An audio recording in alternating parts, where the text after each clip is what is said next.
Hello and welcome back to your own YouTube channel your own Pathshala Jyotishala. तो friends, कैसे हैं आप सभी? आशा करती हूँ आप सभी अच्छे ही होंगे।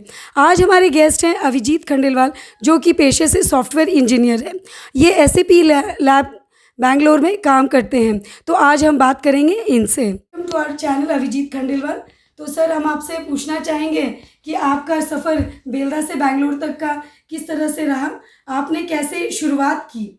आपकी स्कूलिंग, आपकी शिक्षा दीक्षा कैसे आपने शुरू की बेलदा से? First of all thank you, मुझे आपके यूट्यूब चैनल पे आपने मुझे बुलाया। तो मेरा सफ़र यहाँ से शुरू हुआ। मैंने स्कूलिंग यहाँ तक की, 12th तक मैंने। उसके बाद मैंने इंजीनियरिंग के लिए एंट्रेंस एग्ज़ाम के लिए तैयारी करने के लिए कलकत्ता गया। फिर एग्ज़ाम्स दिए। फिर मैंने उसकी इंजीनियरिंग के लिए बेंगलोर से मैंने ग्रेजुएशंस किया है। उसके बाद फिर मैंने मास्टर्स डिग्री किया है राउरकेला से। उसके बाद फिर मैंने जॉब के लिए मैंने बेंगलोर से गया था। दर्शकों को मैं बताना चाहूँगी कि अभिजीत खंडेलवाल जी हमारे बेलदा के हैं। यहीं से इन्होंने शिक्षा दीक्षा ली है। और मैं आपको बताना चाहूँगी कि ये बेलदा गंगाधर एकेडमी के ही स्टूडेंट हैं। जी हाँ फ्रेंड्स, यहाँ मैं ये बात विशेषकर बताना चाहती हूँ कि ये बंगाली मीडियम के स्टूडेंट रहे हैं, लेकिन कभी भी इन्हें इनकी जो भाषा है, इनकी जो जिस लैंग्वेज में इन्होंने पढ़ाई की है, वो कभी भी इनको आगे बढ़ने में हिंड्रेंस नहीं हुई है।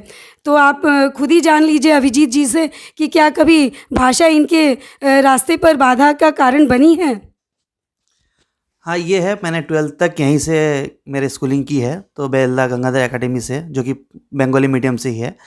उसके बाद डायरेक्टली मैंने जो इंजीनियरिंग के लिए गया था बेंगलोर पे, तो वहाँ पे वो पूरा इंग्लिश मीडियम में था, तो इंजीनियरिंग पूरी इंग्लिश में थी। हाँ, स्टार्टिंग में थोड़ा दिक्कत हुआ था कि बंगाली से इंग्लिश में, इंग्लिश के सब्जेक्ट्स थोड़े से पढ़ने में दिक्कत, लेकिन 6 मंथ के बाद फिर मैं कंफर्टेबल हो गया। तो लैंग्वेज आपको मैटर नहीं करता। आपका अगर इच्छा है, आप किसी भी लैंग्वेज से हो, आपको कोई रोक नहीं सकता उसमें। तो देखा ना आपने कैसे अभिजीत खंडेलवाल जी ने बंगाली बैकग्राउंड होने के बावजूद, बंगाली मीडियम से पढ़ने के बावजूद भी आज एसएपी लैब कंपनी में एक सॉफ्टवेयर इंजीनियर है। अपनी कंपनी में एक हाईली डेजिग्नेटेड पोस्ट है इनका। तो मैं दर्शकों से कहना चाहूँगी कि थोड़ी स्ट्रगल तो होती है शुरुआत में, लेकिन आपको पीछे नहीं हटना है। आपको आगे बढ़ के अपने मुकाम तक पहुँचना है। वो कहते हैं ना कि जहाँ चाह है वहीं राह है। तो हम भी ये भी जानना चाहेंगे कि ये कौन से ईयर में आपने अपना 10th और अपना 12th पास आउट किया? तो मैंने 2003 में यहाँ से 10th किया था और 2005 में 12th किया था यहाँ से।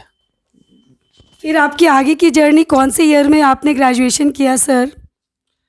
तो मैंने इंजीनियरिंग के लिए जो एंट्रेंस एग्ज़ाम होते हैं उसके लिए तैयारी किया था 1 साल, और उसके बाद फिर मैं एडमिशन्स लिया था 2006 में बेंगलोर पे, और 2010th पास आउट था।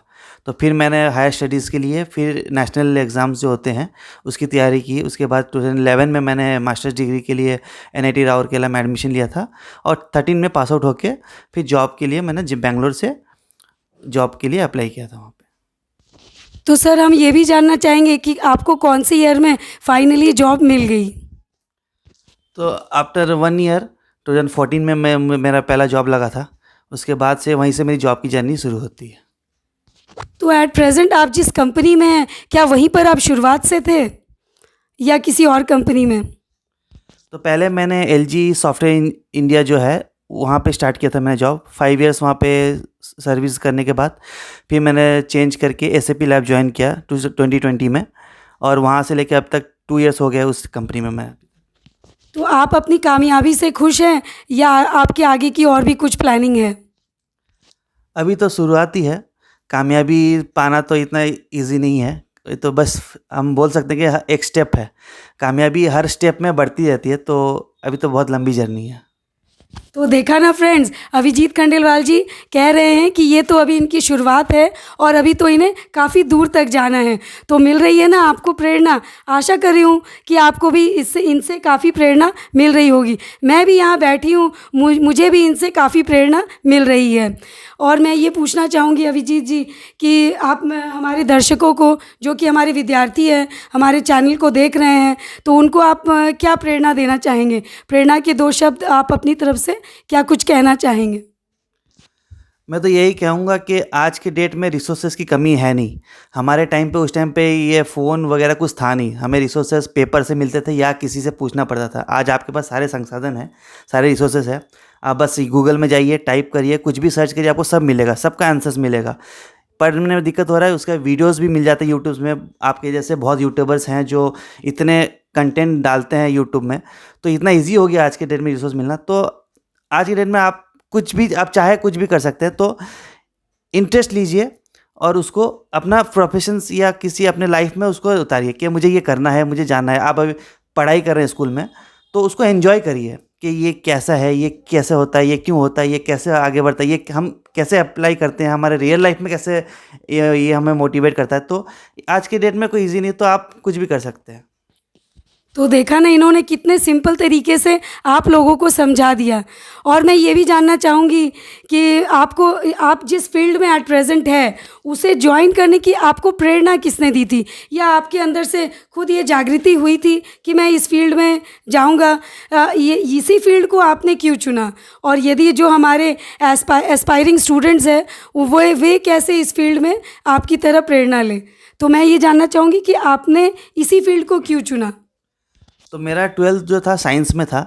तो हमारे टाइम पे, उस टाइम पे साइंस मतलब इंजीनियरिंग था, और बायोलॉजी जिनका होता था वो मेडिकल में जाता था। इंजीनियरिंग और मेडिकल दो होते थे, मेन फोकस उनमें रहता था, साइंस वाले। लेकिन आज के डेट में आप कोई प्रोफेशन जा सकते हैं। तो मेरा उस टाइम पे इंजीनियरिंग करना है, साइंस की है, तो उस टाइम पे जैसे जिन्होंने जो बोला, उसी हिसाब से हम आगे बढ़ते गए। तो उसी हिसाब से इंजीनियरिंग मैंने किया। उसके बाद फिर जब इंजीनियरिंग किया, तब थोड़ा मुझे समझ में आया कि नहीं, अब क्या करना है। तो उसके बाद फिर मैंने डिसाइड किया कि मुझे मास्टर डिग्री करना है और एक नेशनल इंस्टीट्यूट से करना है। तो उसके लिए मैंने तैयारी किया, तब से मेरी जो जर्नी स्टार्ट हुई है, तब फिर मैंने ये प्रोफेशन में एंटर किया। तो देखिए ना, जैसे जैसे इनको रास्ता मिलता गया, ये अपने मुकाम की ओर आगे बढ़ते गए, और इनकी मंजिल अभी मिली नहीं है, अभी मंजिल इनकी काफ़ी दूर तक इन्हें जाना है। और सर, मैं ये पूछना चाहूँगी कि एट प्रेजेंट आपकी प्रेरणा कौन है? आपको कौन सपोर्ट करता है आगे बढ़ने में? जैसे आपके पेरेंट्स या आपकी वाइफ, कौन आपको आगे बढ़ने के लिए प्रेरित करता है? तो स्कूलिंग टाइम में तो ऑब्वियसली मॉम, डैड और पे घर वाले होते हैं सपोर्ट करने के लिए। तो उनके सपोर्ट रहा स्कूलिंग में मेरे आगे बढ़ाने के लिए। फिर जॉब लाइफ में भी मेरे जब शादी होगी, तो उसके बाद मेरी वाइफ का बहुत सपोर्ट रहता है हमेशा। आज भी वो मुझे बहुत ये करती है कि मैं कहीं पे थोड़ा सा एनकरेज करती है। कई बार होता है कि आप लाइफ में इतना थक जाते हैं कि आप टूट जाते हैं, आपको लगता है कि नहीं, अब नहीं होगा।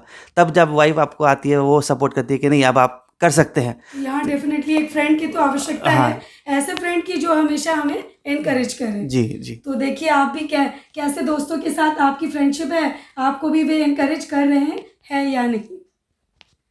मैं अपने दर्शकों को ये बताना चाहूँगी कि जब चाह होती है तो राह अपने आप ही निकल आती है। तो ये अभिजीत खंडेलवाल जी का सफ़र बेलदा से बैंगलोर तक का, और ये खुद ही कह रहे हैं कि इनको बहुत दूर तक जाना है, यानी कि अभी एक dash Belda to Bangalore to dash, अभी फिल इन द ब्लैंक्स भरना बाकी है। इनका मोटो है, पढ़ेगा इंडिया तभी तो बढ़ेगा इंडिया। जी हाँ फ्रेंड्स, तो यदि आपको हमारा ये वीडियो पसंद आया तो इसे लाइक, शेयर एंड सब्सक्राइब ज़रूर करें, और हम बेल आइकन बटन दबाना बिल्कुल ना भूलें। और इसी तरह के वीडियोस के लिए stay tuned. Thank you. Thank you. मैं अपने गेस्ट को एक टोकन ऑफ एप्रिसिएशन भी भेंट करना चाहूँगी। सर, ये आपके लिए। Thank you. हमारे चैनल में आप आए, इतना प्रेशियस समय हमें आपने दिया, इसके लिए बहुत बहुत धन्यवाद। Thank you.